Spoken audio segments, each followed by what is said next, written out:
Breaking news এই মুহূর্তে আপনারা যেটা জানেন, টি-20 ওয়ার্ল্ড কাপ থেকে আইসিসি ফাইনালি বাংলাদেশকে সরিয়ে দিয়েছে। বাংলাদেশ টি-20 ওয়ার্ল্ড কাপে অংশগ্রহণ করতে পারবে না। রিপ্লেস হিসাবে স্কটল্যান্ডকে তারা সেই গ্রুপ সিতে জয়েন করেছে। আইসিসির এমন সিদ্ধান্তকে আপনারা কি চোখে দেখছেন? যেই টি-20 ওয়ার্ল্ড কাপ খেলতে গেলে, যেই ইভেন্টে অংশগ্রহণ করতে গেলে অনেক ধরনের প্রবলেম ফেস করতে হয়, বিশেষ করে গ্রুপ পর্বে যে বাছাই পর্ব যেটা রয়েছে সেখানে প্রবলেম ফেস করতে হয়।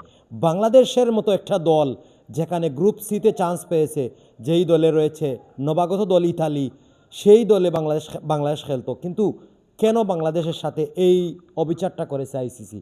এর মূল বিষয় হচ্ছে বাংলাদেশ নাকুচ করেছে। বাংলাদেশ সরাসরি না করে দিয়েছে টি-20 ওয়ার্ল্ড কাপে তারা ভারতে খেলতে যাবে না। বাংলাদেশ টি-20 ওয়ার্ল্ড কাপে অংশগ্রহণ করবে, কিন্তু বিকল্প ভেন্যু তাদেরকে দিতে হবে, যেখানে নিরাপত্তা নেই। বা বাংলাদেশ ক্রিকেট খেলোয়াড়ের, বাংলাদেশের দর্শকদের, সাংবাদিকদের কোনো নিরাপত্তা নেই। যেই দেশে, ভারতে, ইন্ডিয়াতে নিরাপত্তা নেই, সেই ইস্যুতেই কিন্তু বাংলাদেশ ক্রিকেট বোর্ড আইসিসির কাছে পিটিশন রুল দেয় যে আমরা ভারতে খেলতে যাব না টি-20 ওয়ার্ল্ড কাপে, আমাদের জন্য বিকল্প ভেন্যুর ব্যবস্থা করেন আপনারা। শ্রীলঙ্কাতে যেন আমাদের ম্যাচগুলো হয়, এর নিরাপত্তা ইস্যু দেখানো হয়, মুস্তাফিজুর রহমানকে সরিয়ে দেওয়া, তাদের দেশে না যেতে দেওয়া। এবং আরেকটা জিনিস আমি বলে রাখি, বাংলাদেশের কোনো দর্শক নাকি ভারতে কোনো স্টেডিয়ামে বাংলাদেশের জার্সি পরে যেতে পারবে না, গেলে তাদের জন্য শঙ্কা রয়েছে। এটা আসলেই ঠিক, যেখানে নিরাপত্তা ইস্যুতে বাংলাদেশের জার্সি পরে স্টেডিয়ামে গেলে নিরাপত্তা রয়েছে, ঠিক মানলাম আমরা। স্টেডিয়াম থেকে যখন একজন দর্শক বের হবে, বাংলাদেশের জার্সি গায়ে থাকবে, রাস্তায় ভারতের কিছু বামপন্থী খারাপ যারা রয়েছে লোক, তারা কিন্তু বাংলাদেশের মানুষের উপর আঘাত আনবে। এই জন্য এই নিরাপত্তা ইস্যু দেখে বিসিবি ভারতে টি-20 ওয়ার্ল্ড কাপে জয়েন করতে অস্বীকৃতি জানায়। তারই পরিপ্রেক্ষিতে বুটিং হয়। বুটিংয়ে ইন্টার ওয়ার্ল্ড থেকে 16টি বুট হয়। 16টি বুটের মধ্যে 2টি বুট বাংলাদেশের পক্ষে এবং 14টি বুট বাংলাদেশের বিপক্ষে যায়।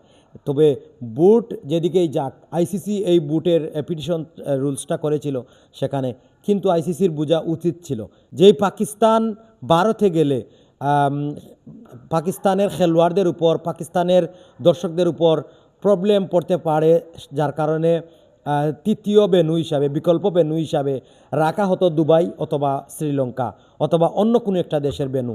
সেই বাংলাদেশের যখন এই ভারতে শঙ্কা রয়েছে, তাহলে কেন বাংলাদেশের জন্য এমনটা হলো না?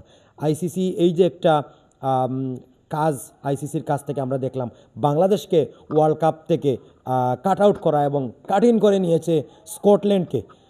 এটা আইসিসি কতটুক যৌক্তিকভাবে কাজটা করলো সেটা আপনারা কমেন্টে জানাতে পারেন। সিলেট ইন্টারন্যাশনাল ক্রিকেট স্টেডিয়াম থেকে আমি শামসুদ্দিন আজাদ সাগর আপনাদের সাথে রয়েছি। জানিয়ে দেবেন কমেন্ট বক্সে আপনাদের মতামত। ধন্যবাদ সবাইকে।